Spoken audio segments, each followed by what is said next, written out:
नमस्ते दोस्तों। Complex analysis में हम लोगों ने कॉम्प्लेक्स डिफरेंशिएशन के अंडर में एनालिटिक फंक्शंस पढ़े थे।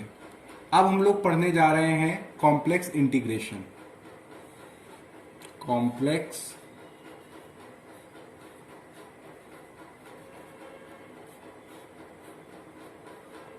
Integration, complex integration. ठीक है। कॉम्प्लेक्स इंटीग्रेशन में हम लोग क्या क्या पढ़ेंगे वो पहले शॉर्ट में समझ लेते हैं, फिर हम लोग आज की पढ़ाई स्टार्ट करते हैं। इसमें हम लोग पढ़ेंगे complex line integral, Cauchy's theorem,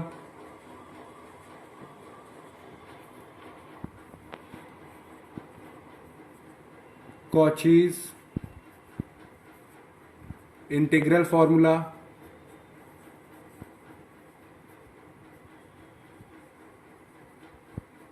लियोविली theorem, Morera theorem,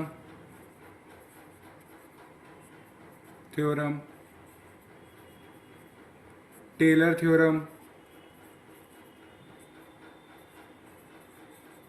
theorem और लॉरेंट्ज थ्योरम।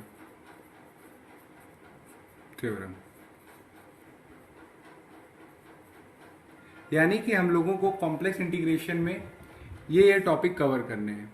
तो चलिए हम लोग फर्स्ट टॉपिक आज स्टार्ट करते हैं, यानी कि complex line integral. Complex line integral पढ़ाने से पहले मैं कुछ एलिमेंट्री प्रॉपर्टीज बताना चाहता हूं कॉम्प्लेक्स लाइन इंटीग्रल की, जो आपको आनी चाहिए। यानी कि सम एलिमेंट्री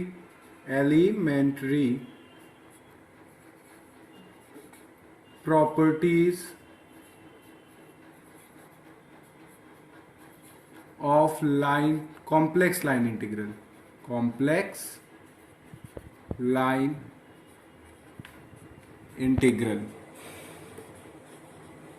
यानी कि some elementary properties of complex line integral. जैसे कि पहली, कि अगर कोई फंक्शन है, इसको इंटीग्रेट कर रहे हैं along a curve C, F z plus g z equal to d z is equal to, तो हम लोग इसको ऐसे भी लिख सकते हैं, f Z D z plus integration along curve c g z D z. Second, integration along c F Z D z is equal to minus c, minus यहाँ पे आ जाएगा, एफ जेड डी जेड। यानी कि अगर कोई curve ये दिया हो, अगर हम लोग इस डायरेक्शन में चल रहे हैं, अब मान लीजिए हम लोग पॉइंट ए से पॉइंट बी में इस डायरेक्शन से चल रहे हैं और हमें अब चलना है पॉइंट बी से पॉइंट ए की तरफ, तो यानी कि हम लोग का ये एरो ये हो जाएगा। तो उसके इंटीग्रेट करने में या इसको इंटीग्रेट यहां से करने में बस कोई फर्क नहीं आएगा अगर हम लोग माइनस लगा दें, माइनस। और ये माइनस सी क्या बता रहा है कि यानी कि इसके अपोजिट डायरेक्शन, सी की अपोजिट डायरेक्शन में जब हम लोग चलेंगे और इंटीग्रेट करेंगे फंक्शन एफ जेड को डी जेड के रिस्पेक्ट में, तो बस माइनस लगा देंगे और कोई चेंज नहीं आएगा। अब property third, c integration along the two curve C1 plus C2 f Z D z is equal to integration along curve C1 f Z D z plus integration along curve C2 f Z D z. यानी कि अगर दो curve हैं और दोनों को मिला के अगर हम लोग फंक्शन को इंटीग्रेट कर रहे हैं, उसकी जगह अगर हम लोग अलग अलग फंक्शन को पहले इंटीग्रेट कर लें अलोंग अ इंडिविजुअल कर्व, यानी कि C1 प्लस C2 मिला के हम लोग इंटीग्रेट कर रहे हैं, या पहले करें C1 के रिस्पेक्ट में हम लोग एक बार उसके थ्रू हम लोग इंटीग्रेट करें और C2 के उसमें इंटीग्रेट करें और फिर दोनों को ऐड कर दें, तो बात बराबर रहेगी। फोर्थ, इंटीग्रेशन अलोंग कर्व सी के एफ जेड, जहां पे के हमारा क्या है, कोई कांस्टेंट, के इज एनी कांस्टेंट। तो बस क्या करना है, के हमारा बाहर आ जाएगा और ये एफ जेड डी जेड। ठीक है।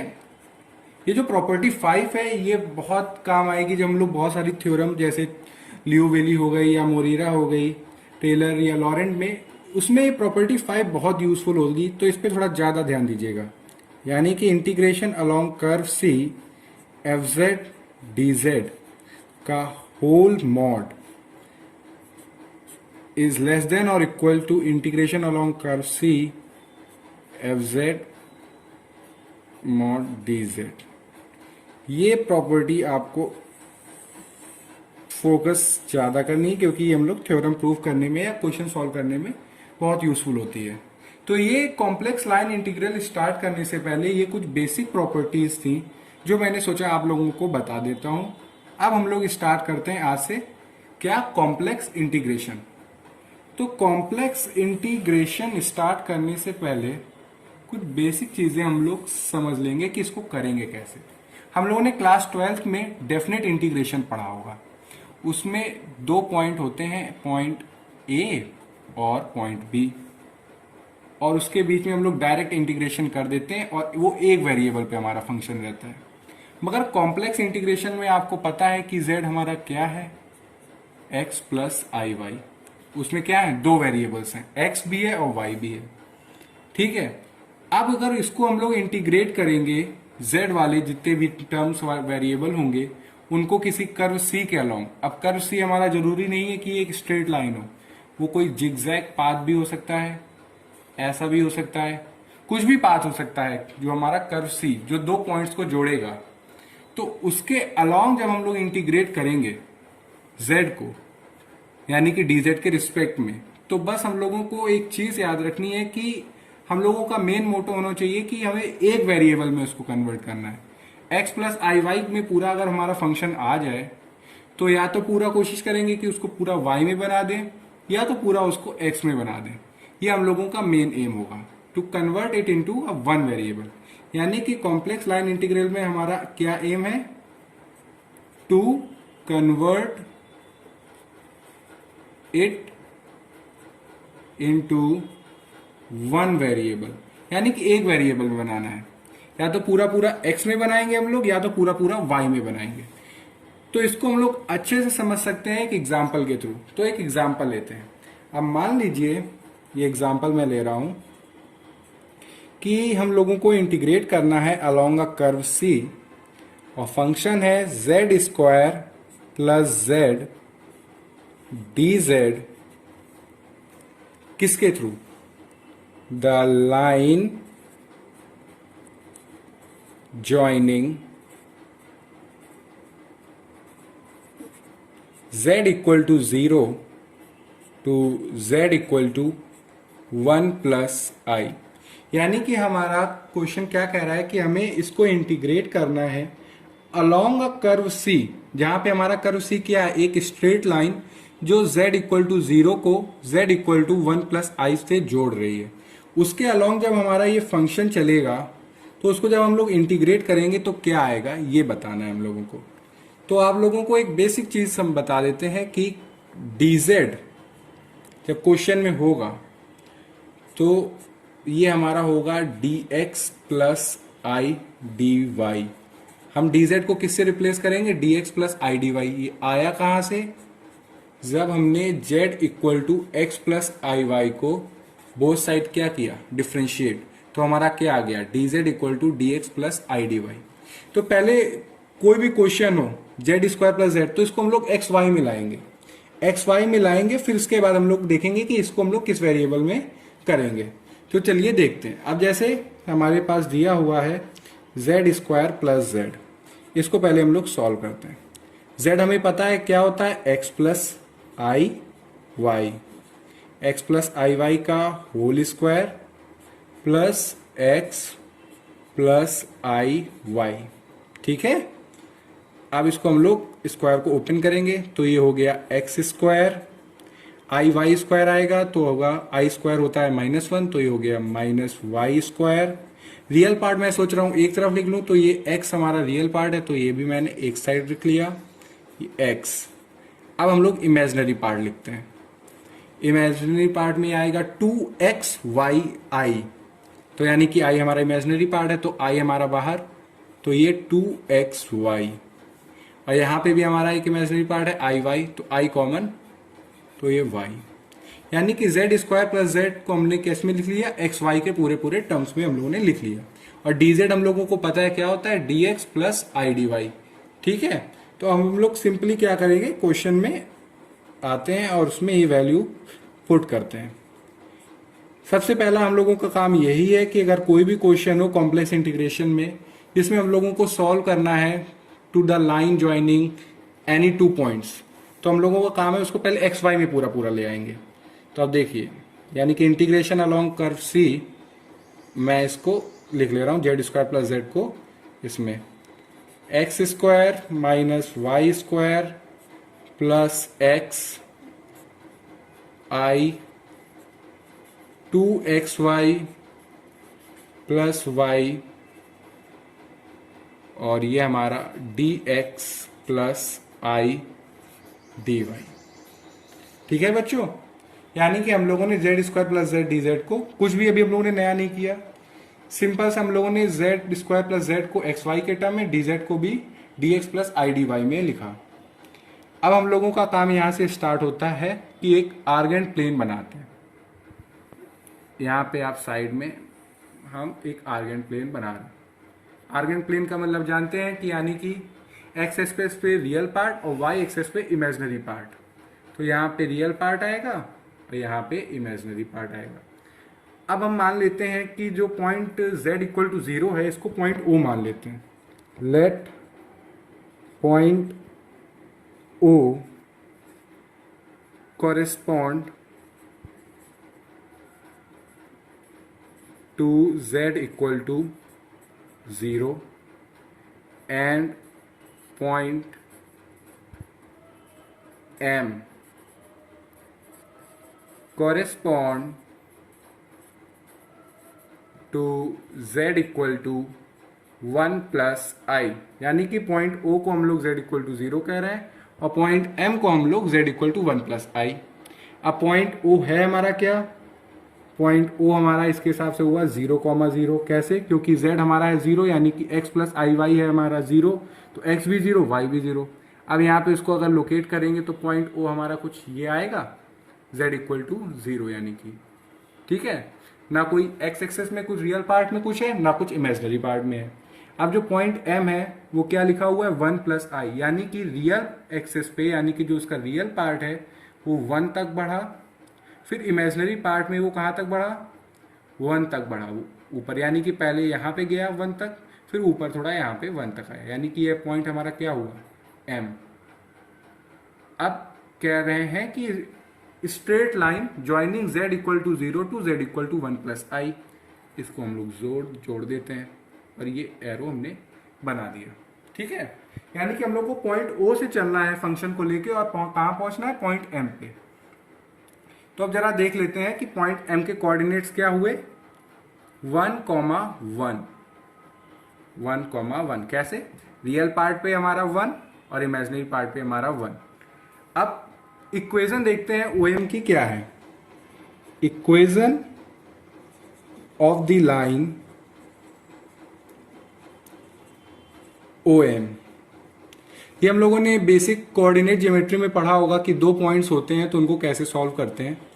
तो y minus 0 equal to 1 minus 0 1 minus 0 x minus 0, तो ये आ गया हमारा y इक्वल टू x।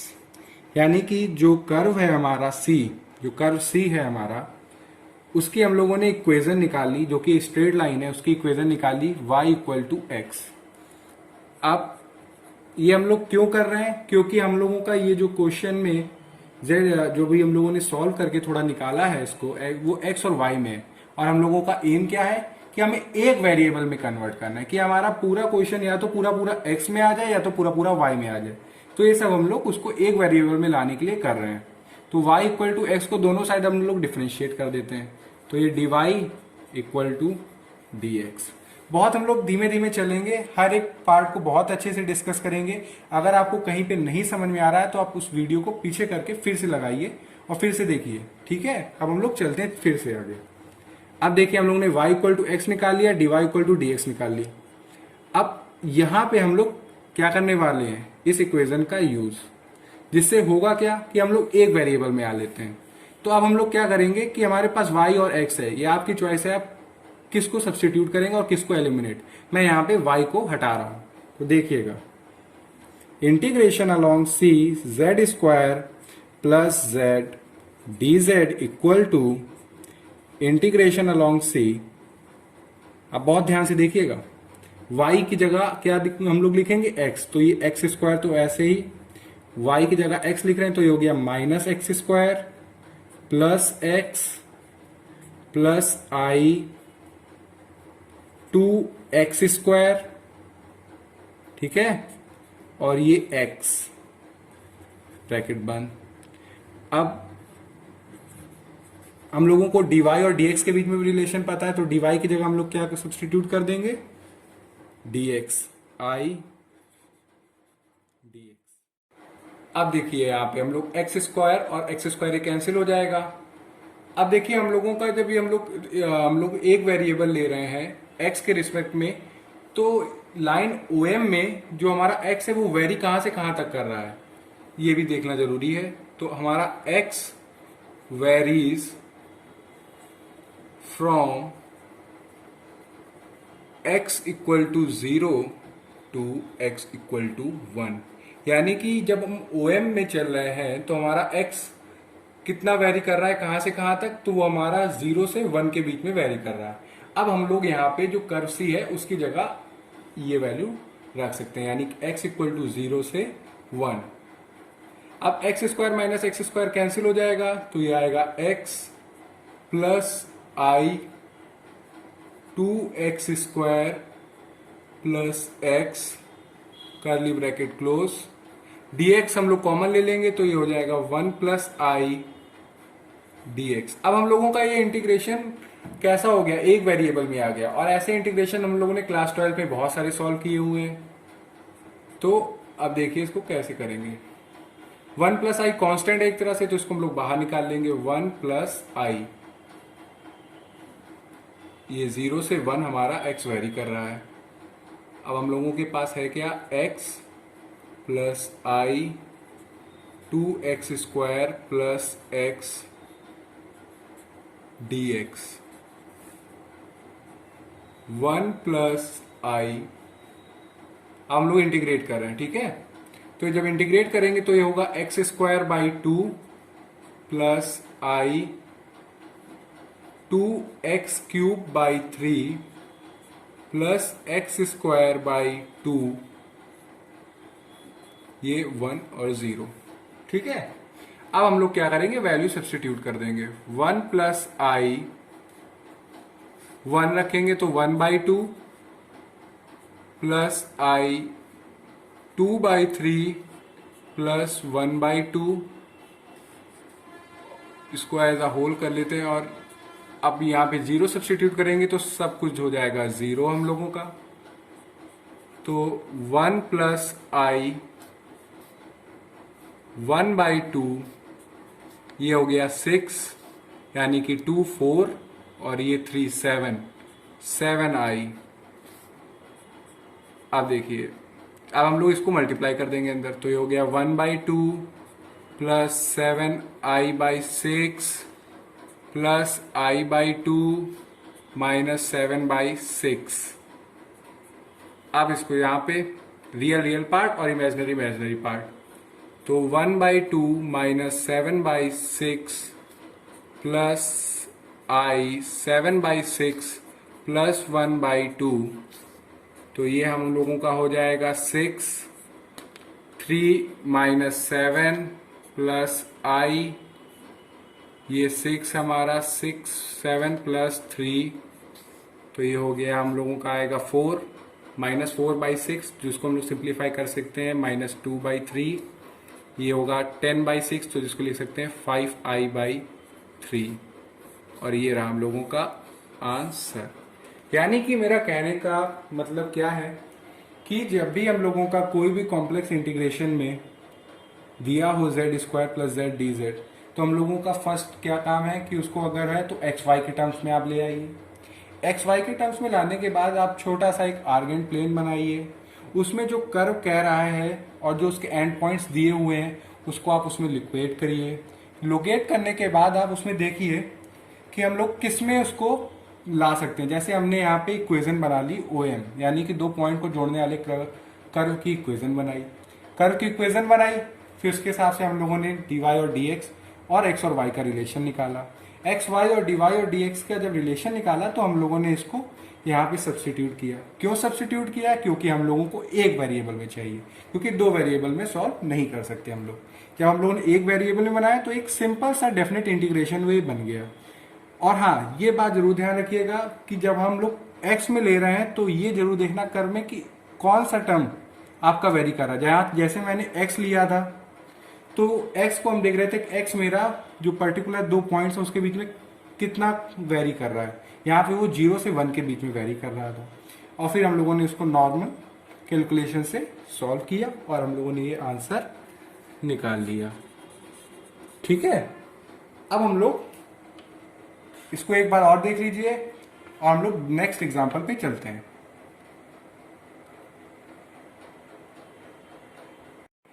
अब बात करते हैं हम लोग दूसरे एग्जाम्पल की। इसमें क्या कह रहे हैं कि integration along curve c z bar d z from z equal to 0 to z equal to 4 plus 2i। अब उन्होंने कहा है कि जो कर्व सी है उसके लिए दो दिए हैं, यानी कि एक बार हमें इस कर्व के थ्रू करना है इंटीग्रेट और एक बार हमें इस कर्व के थ्रू इंटीग्रेट करना है। यानी कि दो जो हम लोग इसमें क्वेश्चन के पार्ट ले रहे हैं, इससे हम लोगों को सीखने को बहुत कुछ मिलेगा। अब पहले पार्ट से हम लोग सीखते हैं। ये जब हम लोगों ने बात करी थी पहले वाले एग्जाम्पल में कि सबसे पहले हम लोगों का काम है कि z बार को और dz को हम लोगों को x और y में लिख लेना है और इसको dx और dy में लिख लेना है। मगर मान लीजिए अब यहाँ पे कोई तीसरा वेरिएबल है, यहाँ पे जैसे कि t है, तो हम लोगों को पूरे का पूरा चीज उसको t में कन्वर्ट कर लेंगे तो वो ज्यादा सही रहेगा।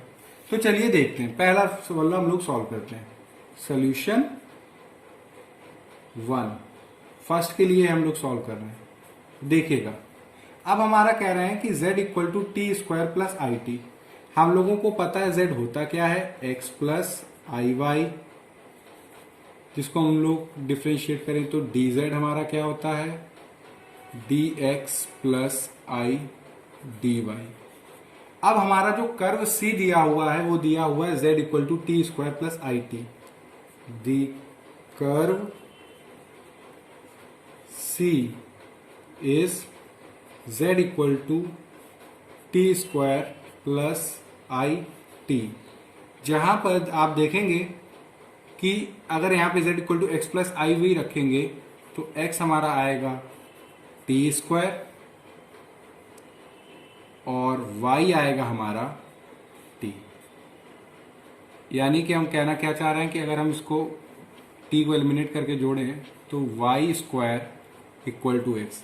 ये एक पैराबोला दिया हुआ है, पैराबोला दिया हुआ है, यानी कि हम लोगों को z equal to 0 to z equal to 4 plus 2i जो दो पॉइंट्स हैं उसके बीच में जो पाथ है वो हमारा कैसा दिया हुआ है, पैराबोलिक दिया हुआ। अब इसको हम लोग जरा बना के देखते हैं। अब मान लीजिए कि ये हमने एक आर्गेंट प्लेन बनाया। आर्गेंट का प्लेन मतलब कि यहाँ पे रियल पार्ट और यहाँ पे इमेजिनरी पार्ट। ठीक है, अब देखिए z equal to t square plus I t, ये हमारा कर्व है। तो ये पैराबोला दिया हुआ है, तो ये कुछ हमारा इस तरह का पैराबोला हुआ जिसका जो सेंटर है वो ओरिजिन है। ठीक, अब पॉइंट z इक्वल टू 0 सेचुएट करेंगे तो ये आएगा z इक्वल टू 0। अब z इक्वल टू 0 है तो हमारा t कितना होगा, जब यहाँ पे z इक्वल टू 0 रखेंगे तो x भी 0 होगा, y भी 0 होगा, तो t भी हमारा ऑब्वियस क्या हो गया 0, तो t हमारा हुआ 0। और इस पॉइंट का नाम दे देते हैं हम लोग O। ठीक है, कोई कंफ्यूजन नहीं होनी चाहिए।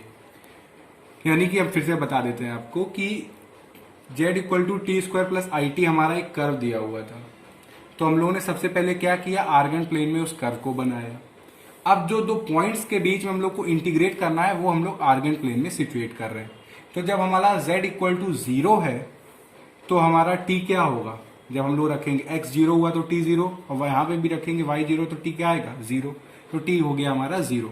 अब कह रहे हैं z equal to 4 plus 2i, तो यानी कि जब x 4 है तो t square 4 is equal to t square, तो टी स्क्वायर का आया 2 और -2, ठीक है, ये 2 और एक -2, और जब y हमारा क्या हुआ 2, यहाँ पे रखेंगे 2 तो t क्या आएगा 2, तो यानी कि ये यहाँ पे जैसे 1, ये 2, ये 1, ये 2, तो z equal to 4 plus 2i को सिचुएट करेंगे जब हम लोग इसको थोड़ा और 3, ये 4, तो देखिए रियल पार्ट हमारा 4 है, यहाँ पे आए कर्व में ये और y हमारा कितना है 2i, यानी कि ये, तो जब t में देखेंगे तो हमारा ये क्या आएगा point m t equal to 2, कैसे 4 को यहाँ पे रखेंगे तो 4 is equal to t square, और इसको जब स्क्वायर रूट करेंगे तो t आएगा हमारा 2, या यहाँ पे y इक्वल टू 2 है, 2 रखेंगे तो t हमारा क्या आएगा 2, यानी कि हम लोगों ने जो कर्व C है z बार dz, उसमें हम लोगों ने ये पता लगा लिया कि जो हमारे जो एंड पॉइंट्स हैं z equal to 0 to z equal to 4 plus 2i, वो t के टर्म्स में क्या है t0 और t इक्वल टू 2।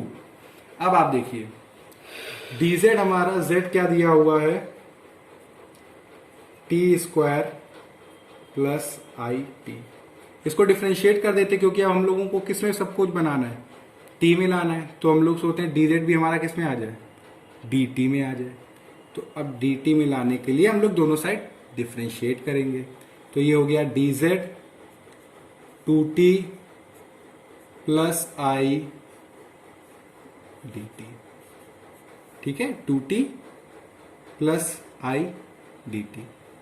अब ये जो हम लोगों का दिया हुआ है क्वेश्चन में z bar dz along the curve C क्या है हमारा पैराबोला, z बार की जगह हम लोग क्या लिख सकते हैं x माइनस आई वाई, ठीक है dz along the curve C, C x क्या है हमारा t स्क्वायर, y क्या है हमारा t यानी कि माइनस आई टी, और dz हम लोगों ने t के रिस्पेक्ट में निकाला हुआ है, तो ये हमारा हो गया 2t plus i D T, यानी कि जो हम लोगों ने पहले बताया था मैंने आपको कि हम लोगों का मेन एम क्या होगा, हम लोगों का मेन एम होगा कि हम लोगों को एक वेरिएबल में करना है। जब यहाँ पे हम लोगों का कोई तीसरा वेरिएबल दिया हुआ था कर्व के रूप में, तो हमने क्या किया उसको सारी चीजें हम लोगों ने उसी में बना ली। तो अब देखिए अब t हमारा कहाँ से कहाँ तक है z equal to 0 to z equal to 4 plus 2i को, t हमारा 0 से 2 के बीच में है, ये हमारा t स्क्वायर। अब हम लोग मल्टीप्लाई कराने वाले हैं तो मल्टीप्लाई करा देते हैं सीधे डायरेक्ट। अब तो ये हो गया हमारा 2t cube plus I T square minus 2t square I, हम लोग इस टर्म्स को मल्टीप्लाई करा रहे हैं। फिर आई स्क्वायर हो गया माइनस हुआ है तो माइनस और माइनस ये 1 माइनस आई नहीं T square minus I T, 2t plus I को हम लोग मल्टीप्लाई करा रहे हैं, तो टी स्क्वायर को पहले मल्टीप्लाई कराया तो आएगा 2t क्यूब प्लस आई टी स्क्वायर। जब माइनस आई टी को मल्टीप्लाई करा रहे हैं तो क्या आएगा 2t स्क्वायर आई माइनस जो लिखा हुआ है। अब इसमें कराएंगे तो i का जब माइनस आई टी से कराएंगे तो आई स्क्वायर हुआ -1 और ये माइनस माइनस हो गया प्लस, तो ये हो गया t और ये हो गया dt। देखिएगा अब हम लोग इसको सीधे इंटीग्रेट कर देते हैं या थोड़ा सा और सिंप्लीफाई कर देते हैं। यहाँ पे 0 से 2 क्या चल रहा है हम लोगों का t, यानी कि t वेरी हो रहा है कहाँ से कहाँ तक 0 से 2 के बीच में, तो ये हो गया हम लोगों का 2t cube I T square minus 2t square I, तो ये हो गया minus I T square plus T D T. अब इसको इंटीग्रेट कर देते हैं, इंटीग्रेट करेंगे तो ये आएगा t की पावर 4 नीचे आएगा 2 ऊपर होगा तो ये थोड़ा सा डिवाइड होगा तो ये 2 आ गया, minus I T cube by 3 plus T square by 2, 2 से 0। अब 2 हम लोग यहाँ पे सब्सटीट्यूट करेंगे, तो यहाँ पे करेंगे तो 2 4 2 4 तो 16, 16 यानी कि ये 8 आएगा। 8 यहाँ पे करेंगे तो आएगा माइनस आई 8/3, यहाँ पे करेंगे 4 एक 2। अब जब 0 को करेंगे तो पूरा आएगा 0, तो ये हो गया 10 माइनस आई 8/3, और ये हम लोगों का आ गया आंसर। यानी कि इस एग्जांपल से हम लोग को सीखने का क्या मतलब हुआ कि अगर कोई तीसरा वेरिएबल होगा तो हम लोग उसको उस चीज में कन्वर्ट कर देंगे और वैसे सॉल्व करेंगे। अब इस वाले को देखते हैं, हम लोग सोल्यूशन नंबर 2 को देखते हैं। सोल्यूशन नंबर 2, बहुत ध्यान से देखिएगा। अब इसमें कह रहे हैं कि जो हम लोगों का कर्व सी है वो कैसे जा रहा है कि एक लाइन है z इक्वल टू 0 से z इक्वल टू 2i तक गया, फिर वो z इक्वल टू 2i से लेके z equal to 4 plus 2i। तो सबसे पहले हम लोग इसको आर्गन प्लेन में बनाएंगे। तो देखिएगा, ये मैंने आर्गन प्लेन बनाया। कह रहे हैं z इक्वल टू 0, ये x है, ये y है, तो ये हो गया z इक्वल टू 0। अब पहले हम इसको नाम दे देते हैं कि let OA be the straight line joining point z equal to 0 to z equal to 2i। तो कोऑर्डिनेट्स क्या हो गए, पॉइंट ओ हमारा क्या हो गया, पॉइंट ओ हो गया हम लोगों का 0,0 एंड पॉइंट ए हम लोगों का क्या हो गया 0,2।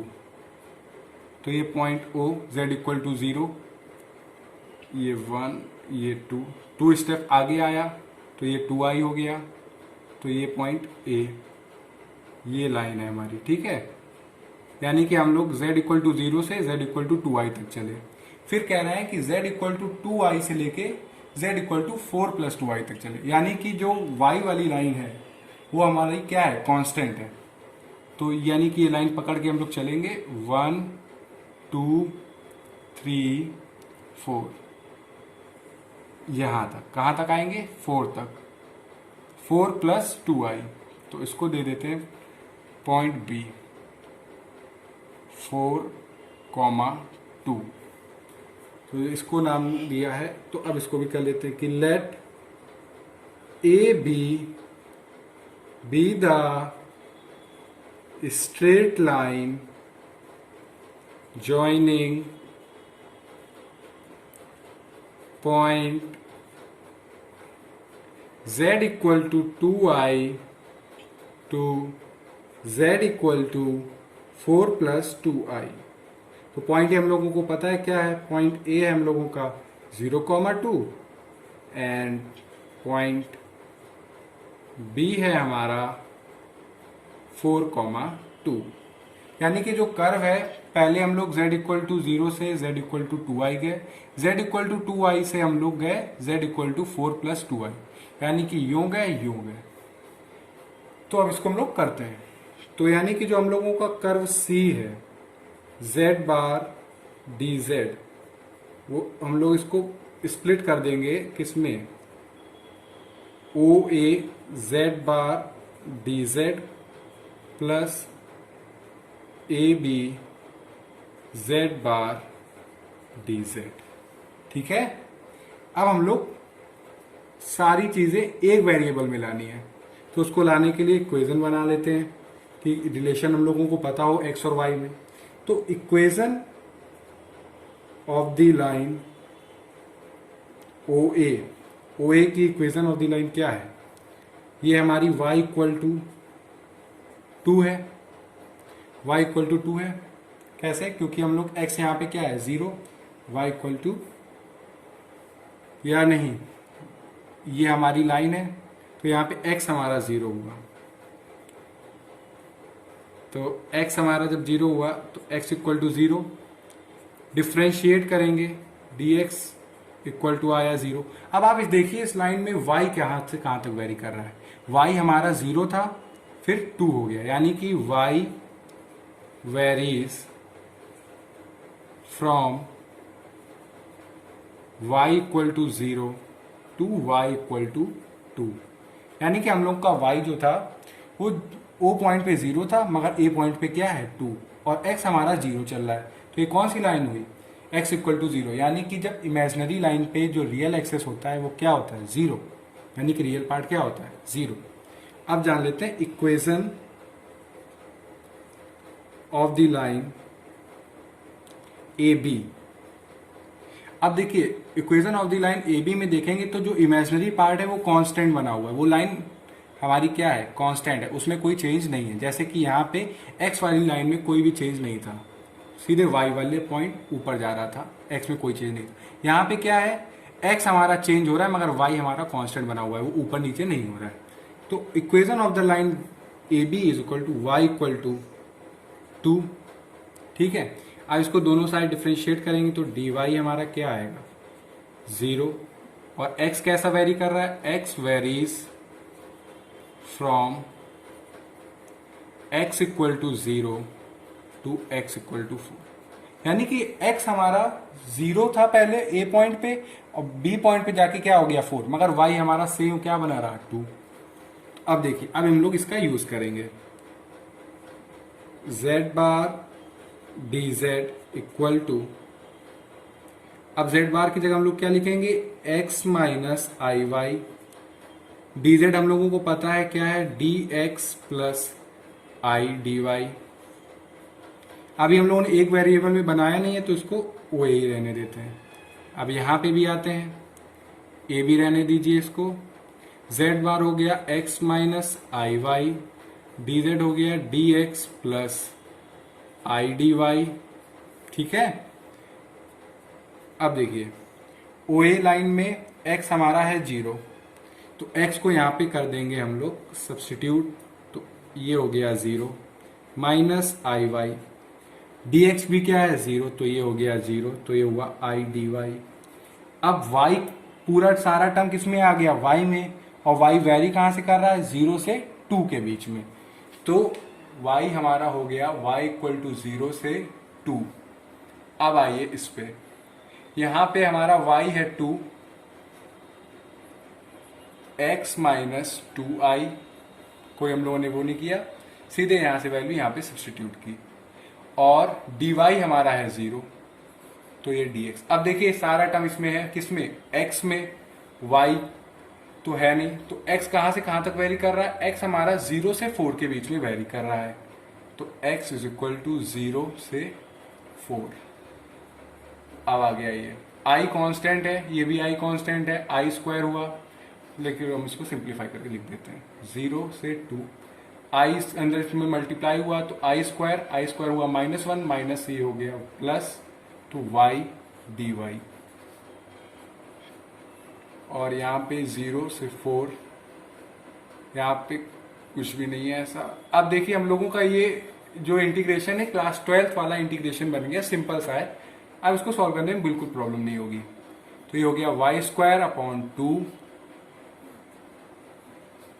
से 0 प्लस, अब इसको इंटीग्रेट करेंगे तो x square by 2 minus 2xi 4 से 0, वैल्यू सब्स्टिट्यूट करेंगे तो आएगा ये 2, 0 करेंगे तो आएगा 0, यहाँ पर 4 4 जा 16, 16 बाई 8 माइनस 8i, और यहाँ पे 0 करेंगे तो 0 आएगा, तो ये हो गया 10 माइनस 8i, और ये हम लोगों का आंसर। यानी कि हम लोगों ने क्या सीखा, फंक्शन हमारा सेम था दोनों में, सोल्यूशन क्वेश्चन पार्ट 1 में और क्वेश्चन पार्ट 2 में, बस चेंज क्या था पार्ट। यानी कि हम लोग जो जर्नी तय कर रहे थे, जैसे पॉइंट ए है ये पॉइंट बी, अब हम यहाँ से हवाई जहाज से जाएं या कार से जाएं, पहुंचे हम लोग वहां पे, मगर कॉस्ट होगा, अपनी चीज कॉस्ट होगा, एक्सपेंस होगा, टाइम चेंज होगा। उसी प्रकार अगर हम दो पॉइंट्स थे z equal to 0 to z equal to 4+2i, हम लोगों को ट्रेवल करना था, हम लोगों ने कर्व सी लिया तो ये हम लोगों को पैराबोलिक पाथ से ले जाना था। और जब हम लोगों ने सेकंड में लिया तो हम लोगों का कर्व था कि पहले हम लोग यहाँ जाएंगे, फिर यहाँ से यहाँ जाएंगे, यानी कि दो स्ट्रेट लाइन को बना के हम लोग यहाँ तक पहुंचे। यहाँ पे हम लोग सीधे एक पैराबोलिक पाथ से पहुंच गए। तो हम लोगों ने कॉम्प्लेक्स इंटीग्रेशन में हम लोगों को करना क्या है, हम लोगों को पाथ पे ज्यादा फोकस करना है कि पाथ हमारा कैसा है। उसके लिए बहुत अच्छा तरीका, आप आर्गन प्लेन बनाइए, उसमें सब्स्टिट्यूट करिए, क्या पॉइंट है क्या पाथ है उसके हिसाब से देखिए। मैं इसमें अभी और थोड़े से एग्जाम्पल कराना चाहता हूँ, तो जो नेक्स्ट वीडियो होगा उसमें मैं कुछ नया स्टार्ट करने की जगह मैं 2-3 और एग्जाम्पल करा के आप लोगों को कॉम्प्लेक्स लाइन इंटीग्रल में वो सारी चीज बता दूंगा, जिससे कि आपके जब आप कोई एक्सरसाइज में प्रॉब्लम करेंगे तो आपको हिंट रहेगी कि आपको करना कैसे। तो अगर इसमें आपको कहीं पे भी प्रॉब्लम हो तो आप यूट्यूब के कमेंट सेक्शन में लिख के बताइएगा। Thank you.